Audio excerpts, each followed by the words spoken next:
बिस्मिल्लाहिर्रहमानिर्रहीम। Dear students, अस्सलाम वालेकुम। मैं हूँ राजा शकील। हमने पहले न्यूमेरिकल प्रॉब्लम्स कुछ किए, तो इस लेक्चर में हम देखेंगे कि क्वेश्चन नंबर 6 है, न्यूमेरिकल प्रॉब्लम नंबर 6। इसमें कुछ डायमेंशन से रिलेटेड डिस्कशन की गई है, तो हम उसी को ही देखेंगे। तो क्वेश्चन नंबर 6 है यूनिट 1 का। तो इसमें अगर हम इसकी रीडिंग की तरफ जाएं तो ये क्वेश्चन कह रहा है कि फाइंड द डायमेंशंस ऑफ, आगे दो पार्ट्स हैं। फर्स्ट पार्ट में क्या कह रहे हैं, पार्ट ए में Planck's constant small h from the formula, what is that, capital E is equal to small h small f, where capital E is the energy and f is the frequency। जबकि दूसरे part में हमें कहा गया है कि आपने dimensions ही find करने हैं। Part B, gravitational constant capital G from the formula force F is equal to capital G into G m1 m2 by r square, where capital F is force, m1 and m2 are masses of objects, and r is the distance between centers of objects। तो इसमें part A को अगर हम देखें, part A में पहले हम इसको करते हैं। तो पार्ट ए में है प्लैंक्स कांस्टेंट h, यानी प्लैंक्स कांस्टेंट h की आपने डायमेंशंस फाइंड करने हैं। इक्वेशन आपको दे दी गई है E is equal to hf। ये वैसे भी आपने इसको पढ़ा था। तो ये हम यहाँ पर स्मॉल h जो है प्लैंक्स कांस्टेंट, इसके हम डायमेंशंस फाइंड करेंगे। तो देखते हैं कि किस तरह से हम इसकी डायमेंशंस को फाइंड कर सकते हैं।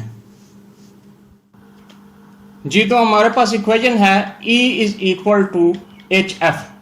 ठीक है, h यहाँ पर E क्या चीज है, एनर्जी है, is equal to h means Planck's constant while f means frequency। तो हम इस इक्वेशन को इस शक्ल में लिख लेते हैं, क्या E by f is equal to h, ये क्रॉस मल्टीप्लाई हमने कर दिया है। f को हम दूसरी तरफ ले गए हैं, जिसको हमने डिवाइड कर दिया है। वहां पर मल्टीप्लाई हो रहा था राइट साइड पे, लेफ्ट साइड पे डिवाइड कर दिया।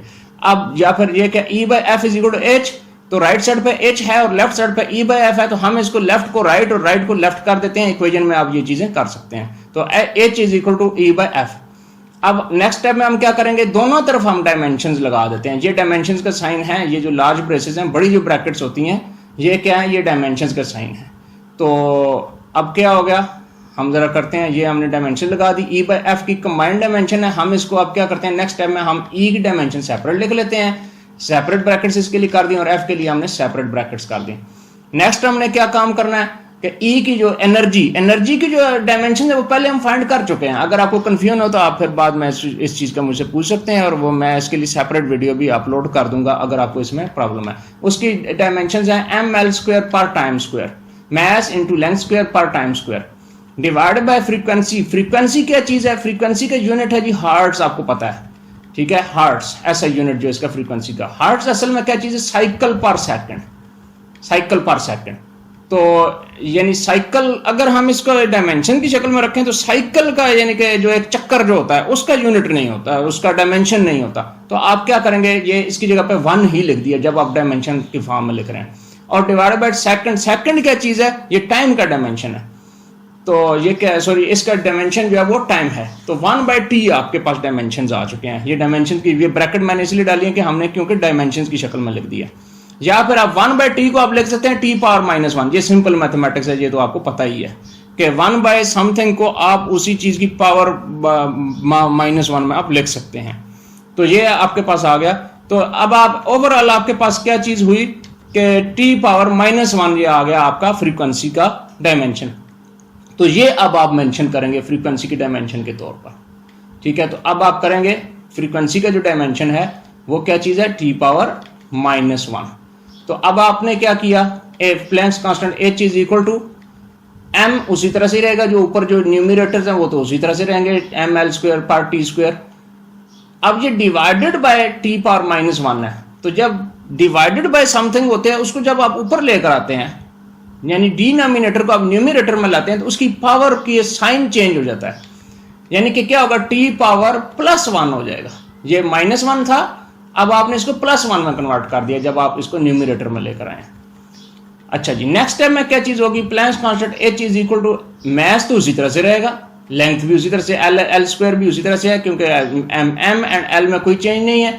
जबकि टी जो है टी पावर -2 है पहले वाला, तो वो आप उसी तरह से लिखेंगे।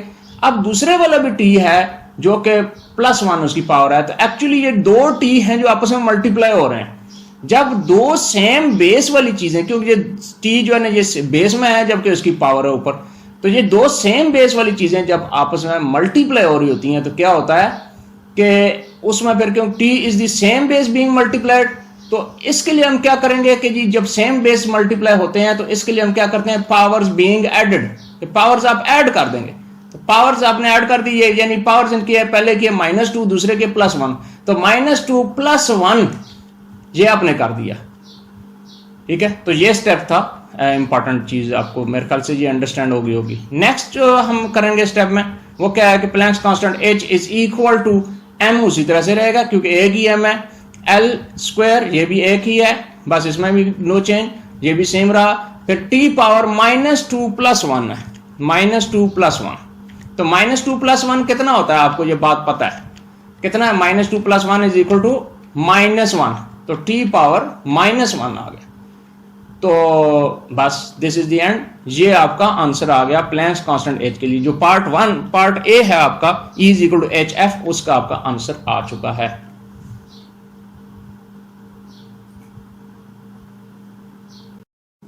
अब हम आते हैं दूसरे क्वेश्चन, इसी क्वेश्चन का जो दूसरा जो पार्ट है, पार्ट बी।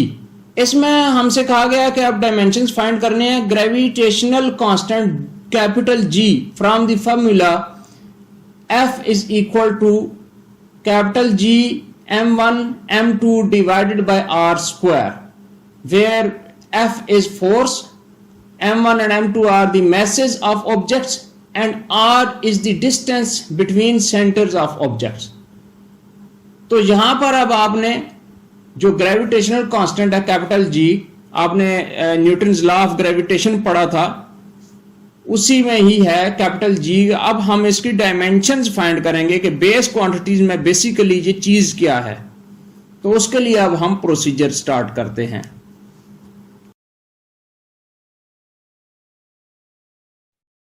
जी तो अब जी जो दूसरा जो पार्ट है वो है जी, हमारे पास आ गया F is equal to G m1 m2 by r square, ये न्यूटन लॉ ऑफ ग्रेविटेशन है, उसी को हम जरा देखेंगे। इसमें हमसे जो है ना वो पूछा गया है कि G gravitational constant means G, capital G, इसके डायमेंशंस क्या हैं, तो उसके लिए हमें क्या करना पड़ेगा, हम देखते हैं F और फिर ये राइट साइड पे जो है ना r स्क्वायर लिखा है, तो r स्क्वायर को आप लेफ्ट साइड पर आप ले आए, फिर इसी तरह से m1 m2 जो राइट साइड पर जो लिखा है उसको आप लेफ्ट साइड पर ले आए, ये डिवाइड हो जाएगा। ठीक है ना, तो एक्चुअली हमने क्रॉस मल्टीप्लीकेशन काम कर लिया। फिर इसी तरह से जो G है, G देखेंगे वो तो एक साइड पे हो चुका है, अब अकेला ही रह चुका है, क्योंकि m1 m2 and r square ये तो सब कुछ आप लेफ्ट साइड पे लेकर आ चुके हैं। तो ओवरऑल आप जो है वो कर सकते हैं, जी देखें कि G FR square by m1 m2 is equal to G, या फिर आप इस तरह से भी लिख सकते हैं G is equal to FR square by m1 m2। ठीक है ना, लेफ्ट को राइट और राइट को लेफ्ट में आपने लिख दिया।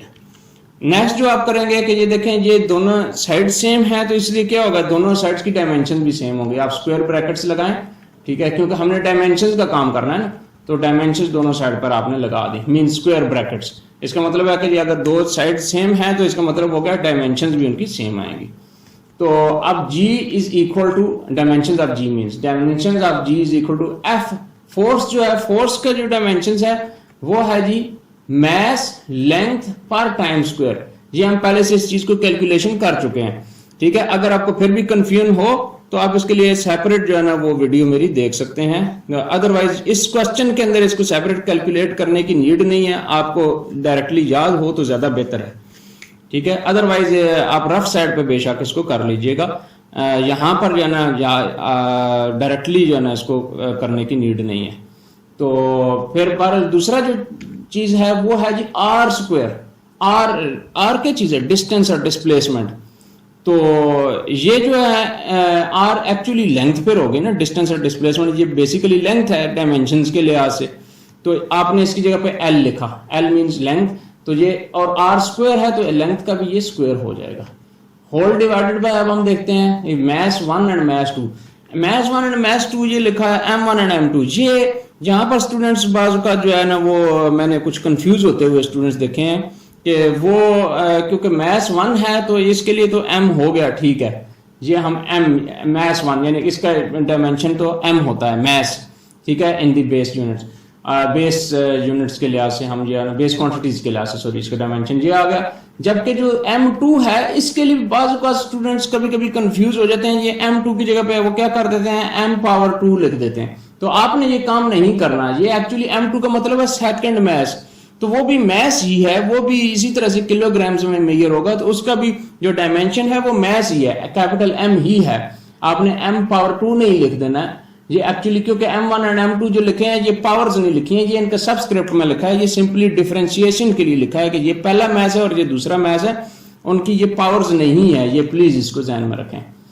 अच्छा जी, तो ये M दोनों के लिए आ गया। फिर दूसरा क्या, ऊपर एंड नीचे, ये जो दोनों जो है M एंड M ये तो कैंसिल हो जाएंगे क्योंकि ये तो सेम चीज है, जो डायमेंशन है मैस के, तो सिर्फ नीचे एक मैस रह जाएगा, तो G इज इक्वल टू, अब देखते हैं एक मैस रह चुका है M कैपिटल M नीचे लिखा हुआ है, ठीक है, इसको आप क्या करेंगे, ये वाला कैपिटल M जो है ये नीचे चीज लिखी हुई है, तो आप इसको ये करेंगे कि इसकी पावर तो आपको पता है बाय डिफॉल्ट जब ना लिखी हो पावर तो वो कितनी होती है, वो पावर 1 होती है, तो पावर इसकी आ गई 1।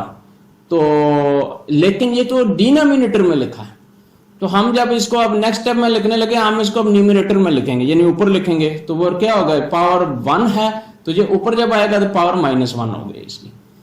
फिर इसी तरह से लेंथ है, नेक्स्ट जो चीज आ गई एल जो है ये 2 यहां पर लिखे हुए हैं, तो ये पहले वाला जो है ना उसकी क्योंकि पावर नहीं लिखी हुई थी तो आपने बाय डिफॉल्ट कंसीडर करना है कि दैट इज दी 1, क्योंकि जब ना लिखी हो पावर तो पावर 1 ही होती है, तो पावर 1 और दूसरे की पावर 2 है, तो ये टोटल जो है दोनों की पावर ऐड हो जाएगी, क्योंकि जब दो चीजें मल्टीप्लाई हो रही हो तो उनकी पावर्स ऐड हो जाती हैं अगर उनकी सेम बेस हो तो ये L पावर 1 + 2 हो गया।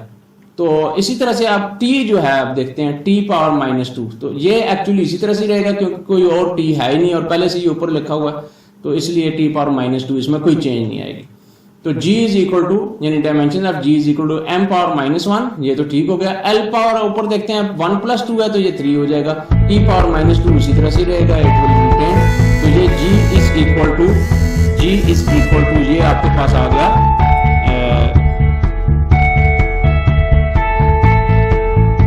ये जो है ना आपके पास चीज बन गई, G is equal to dimension of G is equal to M1 power -1 L³ and T power -2 J